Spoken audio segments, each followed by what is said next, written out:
Welcome back to the Tar Sports YouTube podcast, whatever you're listening on.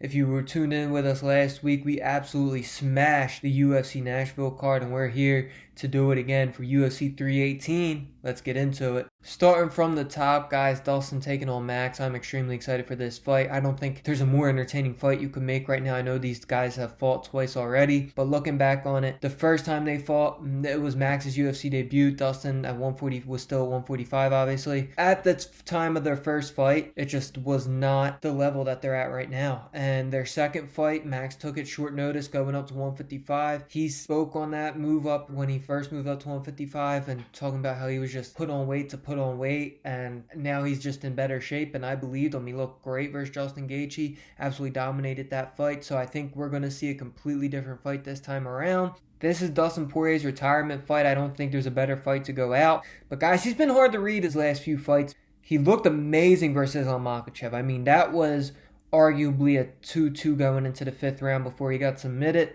I know he got the knockout win versus BSD, but he didn't look that good, man. BSD had the numbers on him. He was landing more, but that power of Poirier just got to BSD, and then honestly didn't look that great versus Gaethje either. I thought Gaethje was winning that first round, and then he got that head kick KO. Dustin, the last three fights has been hard to read, but it's Dustin Poirier. He's one of, if not the most entertaining fighter of all time, and we're going to get a banger for sure in this fight. Dustin's 36 years old, though, and in a 5-round main event, that number is not good. I talk about every single video, so if you're new, this year alone, I think only 35 and older is the key mark, but 35 and older, only 2 guys have won 170 and lower in 5-round main events.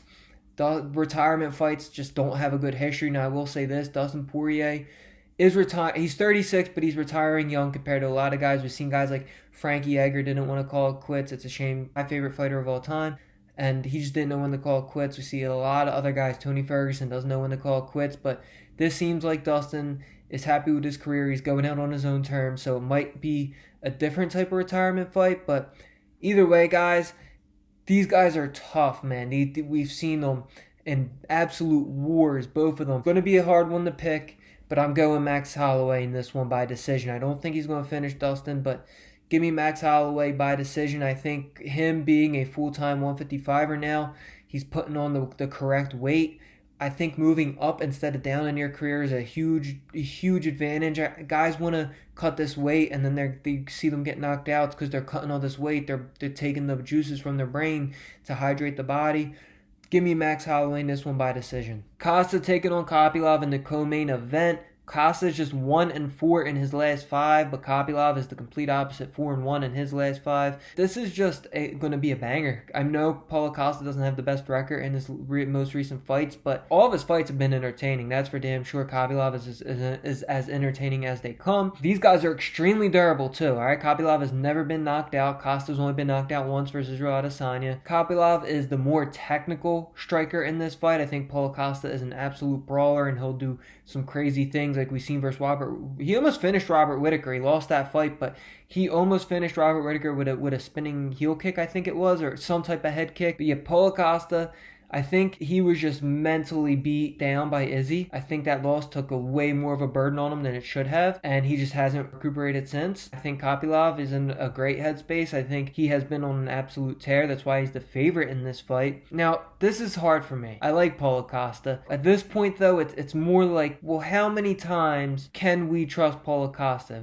Paulo Costa's really good. He only lost to Izzy. Oh, Paulo Costa was dealing with an injury versus Marvin Vettori. Okay, he got to win back versus Luke Rockhold. I'm going Kopylov, man. I think Kopylov winning this fight will be better for the UFC. I think it'll bring up more contenders in the 185 division that needs more contenders. Give me Kopylov by decision in this one. Next fight, my guy Kevin Holland taking on Daniel Rodriguez. There's a 6-year age difference in this fight. Kevin Holland's 32, Daniel Rodriguez is 38. I like Kevin Holland at 170. I said it before and I'll say it again. Kevin Holland at 170, this is where he should have been his whole career. Still doesn't have the best grappling. He has slick jiu-jitsu and it shows more at 170, but the takedown defense is astronomically better at 170. Both on a 2-fight win streak. Colin is a way bigger fighter in this one, only 2 inches taller, but he has a 7-inch reach advantage. Honestly, if he just keeps the distance and picks him apart, Kevin Holland is known to want to entertain though, so if he turns into a brawl, I'm not going to like that. Daniel Rodriguez is a brawler, and he only has been finished 2 times in his career, one by submission and one by KO, but they have come recently, 2022 and 2023. That might have come with the older age because he's 38 now, but he's a tough nut to crack, that's for sure. I like Kevin Holland in this fight. I don't see Kevin Holland getting a KO. I think Kevin Holland's either going to get a submission win, but that's also going to be tough as Rodriguez has only been submitted 1 time in his entire career.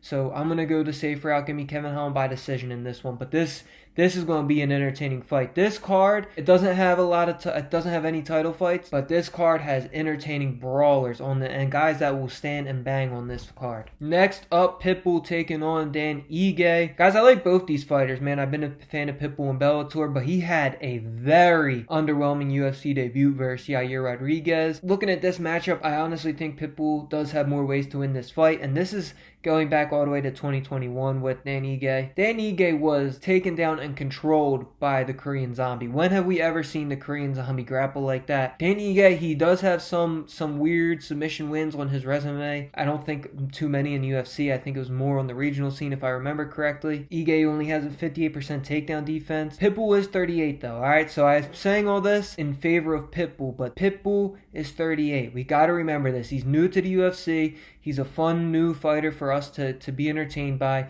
but at the end of the day, he is not coming into the UFC in his prime.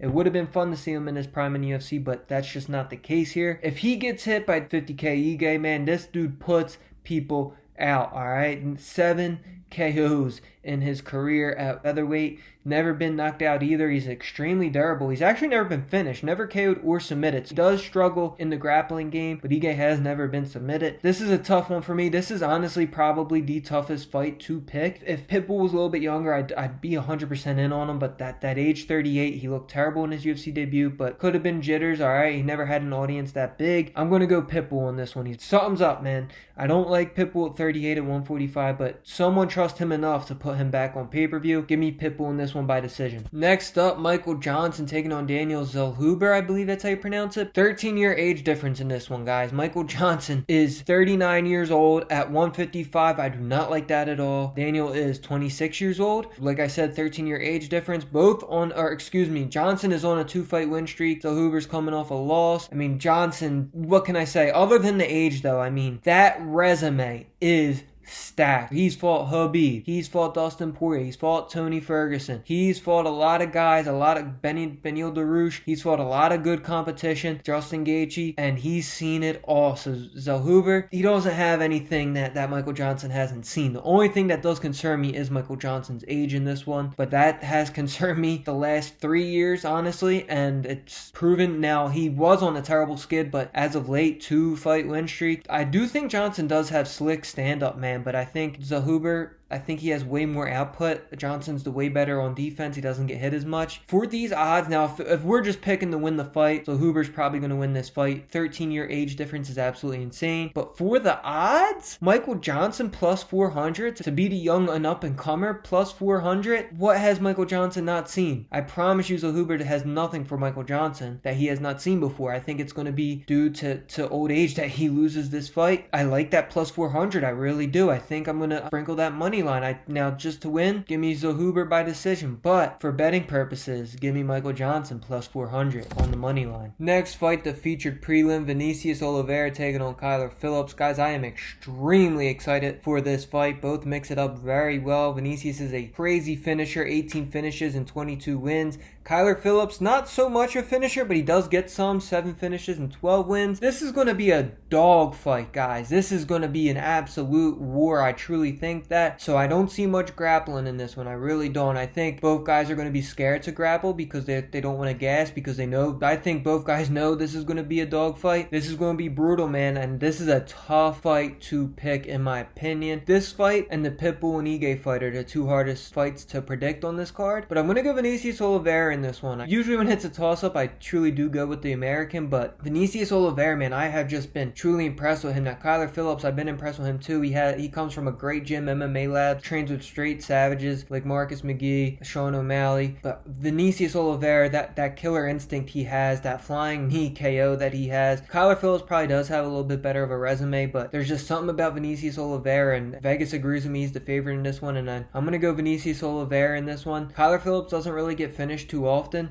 This is the thing with this card. I'm predicting too many decisions here, but they just stacked up durable guys that brawl and fight. There's no stalling in any of these matchups so far. Give me Vinicius Oliveira by decision. Next fight, Marvin Vettori versus Brendan Allen. And what I say about durable guys, man, Marvin Vettori might be the most durable UFC fighter of all time. He has 28 professional career fights, never been finished, never KO'd or submitted. He's as durable as they get. Brendan Allen, he can be chinny at times, right? We've seen him get KO'd by Strickland and Chris Curtis, but other than that, he's only been knocked out twice in his career. I don't think he's ever been submitted, maybe once. I think this is going to be a good fight, man. I think both guys mix it up well. I think Vettori might be a little bit better on the feet, as to where Allen is a little bit better on the ground. Overall, I think they both mix it up extremely well. This is going to be a tough fight. Another one that's probably going to go to decision. I don't think we're going to see a lot of finishes in this fight, and it's not because the guys on the card can't finish people. It's the durability on this card is insane. Now that I'm actually looking at it, I think I get what Dana White was hyping up about this card. Give me Marvin Vettori, though. I like Marvin Vettori to get back on track, man. I think Vettori's finally gonna be himself. I think Marvin Vettori at his best is one of the best 185ers there is.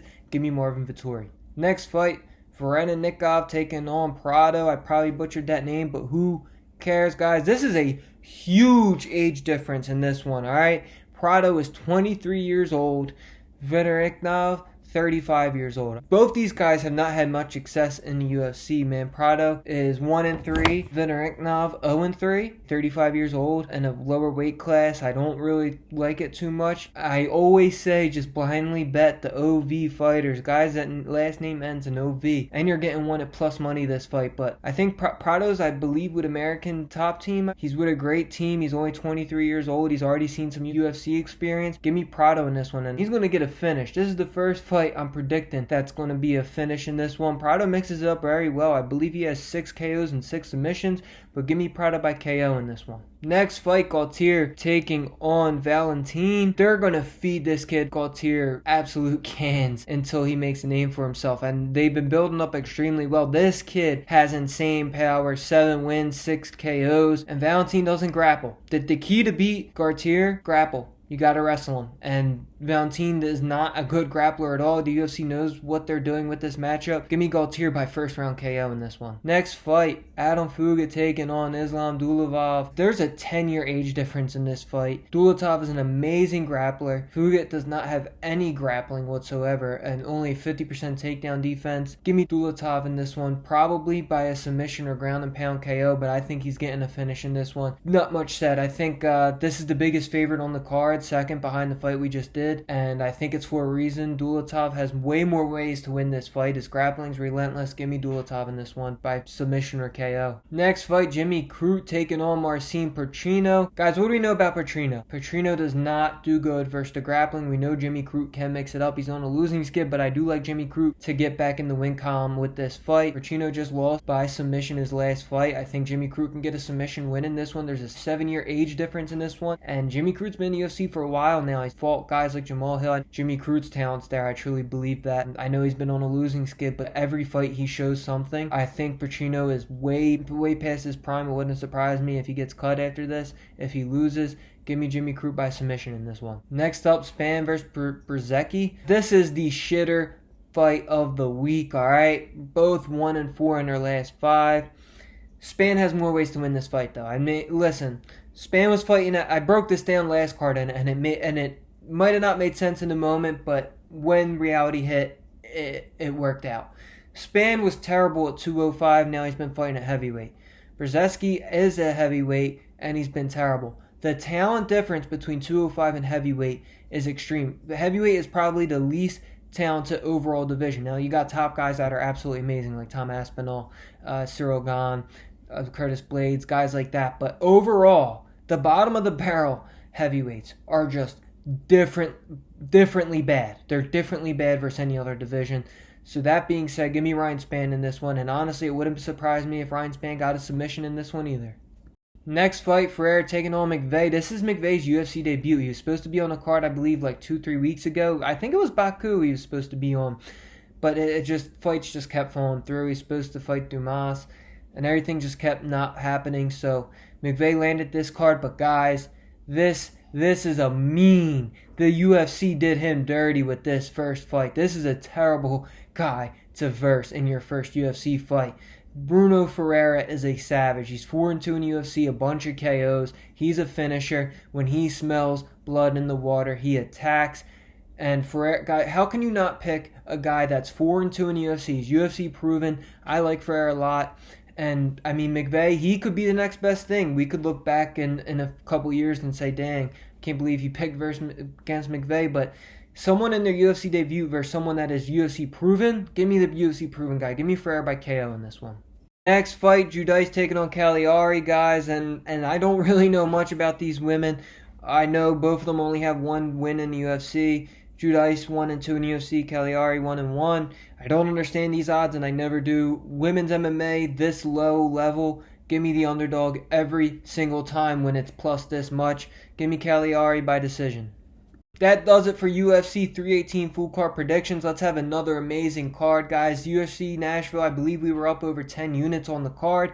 And I don't put out the official picks until after weigh-ins. I'm going to link my Discord. You can get it there, or you can get it on my Twitter, Instagram, all that stuff. I post everywhere. So follow me on those apps. Join the Discord if you have it. Completely free to join. Way more. I talk a lot more in there. More of a breakdown. I don't want to make the videos too long because, let's be honest, nobody's watching long-ass videos, especially me. Alright, but guys, subscribe, please. Alright, let me know what you guys think in the comments. Let's go.